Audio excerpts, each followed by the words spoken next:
Défiscalisation des pensions. Une promesse brillante. Mais pour qui? Aujourd'hui, je vous dévoile pourquoi cette mesure tant applaudie ne concerne presque personne dans le privé. Bonjour à tous et bienvenue sur notre chaîne. Aujourd'hui, j'analyse la défiscalisation des pensions de retraite. Une mesure qui fait beaucoup parler d'elle. Une réforme qualifiée d'historique.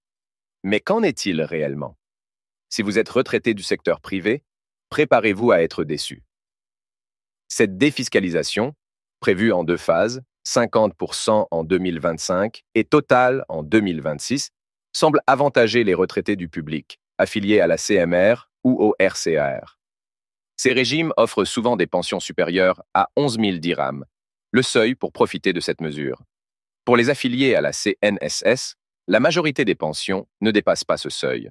Résultat, seuls quelques retraités du privé en bénéficieront. Cette réforme soulève de nombreuses questions. Pourquoi ne pas avoir inclus des mesures pour soutenir les pensions les plus modestes qui représentent la majorité des retraités? Est-ce vraiment une avancée sociale ou un simple outil de communication politique? Alors, que pensez-vous de cette réforme? Est-elle juste pour tous les retraités ou une mesure élitiste? Partagez votre avis dans les commentaires et surtout, abonnez-vous pour plus d'analyses et d'actualités.